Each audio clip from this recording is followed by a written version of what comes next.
Herkese merhaba, kanalıma hoş geldiniz. Bugün sizlerle Kore sokak yemeklerinden meşhur olan corn dog tarifini paylaşacağım. Bu videoda sizlere corn dogların Kore sokaklarında nasıl yapıldığını göstereceğim ve aynı zamanda kendiniz evde bu güzel tarifi nasıl kolay bir şekilde hazırlayabileceğinizi de. Corn dog da ne demek derseniz aslında çok kolay sosisli veya peynirli çıtır hamur kızartması tarifi ve genelde ketçap, hardal, mayonez gibi soslar eşliğinde yeniliyor ve büyük küçük tarafından çok seviliyor.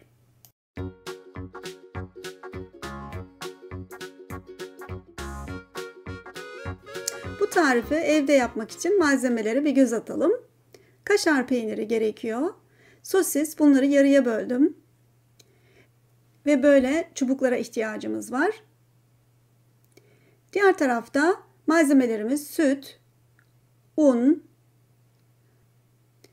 ve tuz, şeker ve kabartma tozu, bir yumurta ve corn dogların çıtırlığı için köfte unu veya galata unu kullanıyorum. Ve tabii ki kızartmak için sıvı yağ. İlk önce böyle genişçe ve uzun bir kaba yumurtamızı kırıyoruz ve hafif çırpıyoruz. Neden böyle uzunca bir kap kullandığımı biraz sonra anlatacağım. Ve içine sütünü de aktarıp biraz daha çırpıyoruz ve daha sonra tuzunu, şekerini, kabartma tozunu da ilave edip tekrar çırpmaya devam ediyoruz. Ve şimdi ununu azar azar ekliyorum. Ben burada miktar olarak tam 2 bardak un kullandım. Gramajını videomun altında malzeme listesinde görebilirsiniz. Ve önemli olan çırparken ununu azar azar ilave etmeniz. Yani hamurumuz hemen hemen krep hamuru gibi olacak ama krep hamurundan biraz daha koyu olabilir. Burada gördüğünüz gibi çok yumuşak bir hamur.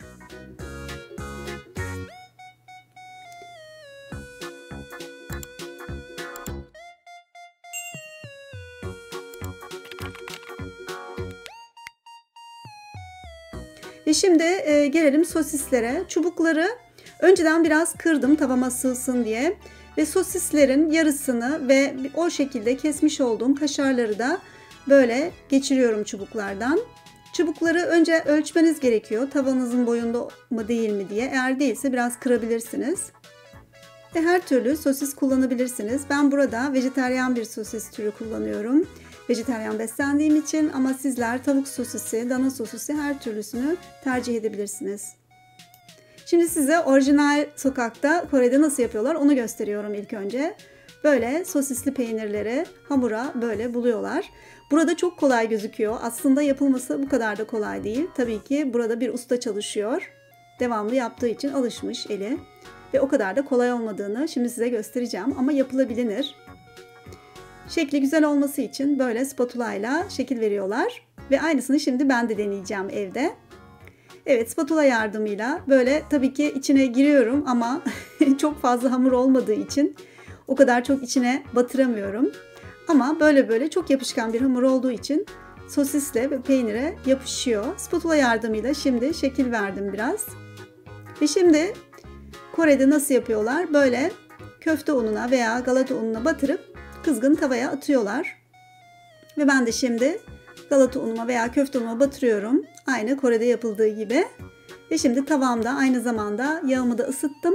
Çok yüksek derece yapmayın. Bunu daha önce denedim ve corn doglar yandı. Orta hararette yaparsanız tavada yaparken evde yanmıyor. Hangi hararette yapıyorlar Kore'de bilemiyorum. Burada aslında yağ bayağı kızgın gözüküyor. Çok yağda ama yapıldığı için tabii ki yanma tehlikesi yok. Ben bu kadar fazla yağ kullanmak istemediğim için evde daha az yağda yapıyorum. Böyle gördüğünüz gibi ve tabii ki şekli bu yüzden tam yuvarlak olmuyor. Birkaç tane corn dog zaten az yağ kullanıyorum. Fazla müsrif olmayalım. Yağımız zaten fazla olunca pek o kadar faydalı da değil. Ama böyle tavada da böyle elinizle devamlı çevireceksiniz. Şekli biraz köşeli oluyor ama yine güzel oluyor.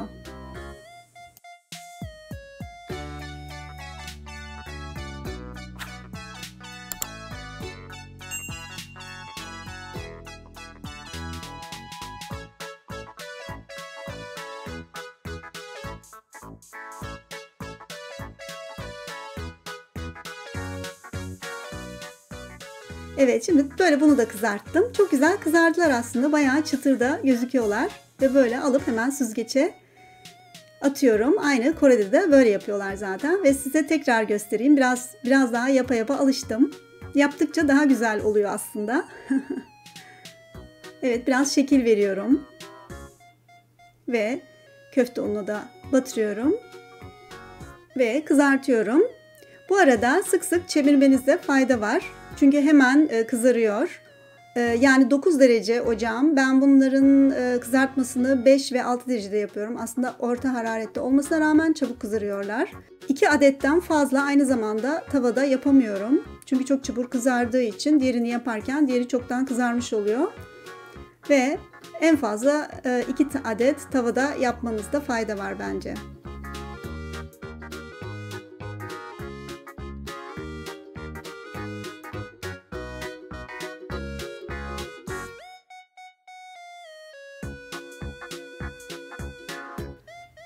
Evet, şimdi dışarıda sokak yemeği olarak böyle süzgece alıyorlar. Tabii ki şekli çok güzel yuvarlak oldu. Ve bir kutunun içine alıp üzerine biraz ketçap döküyorlar.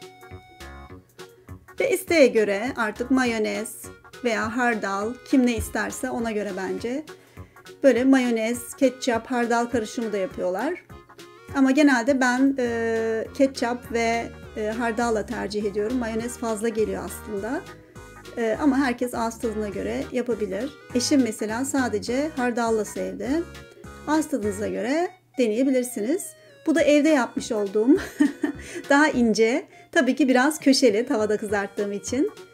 Ama inanın bana tadı çok güzel. Yani tabii ki ben de ketçabı üzerine alıyorum ama ketçaptan biraz daha fazla akıyor.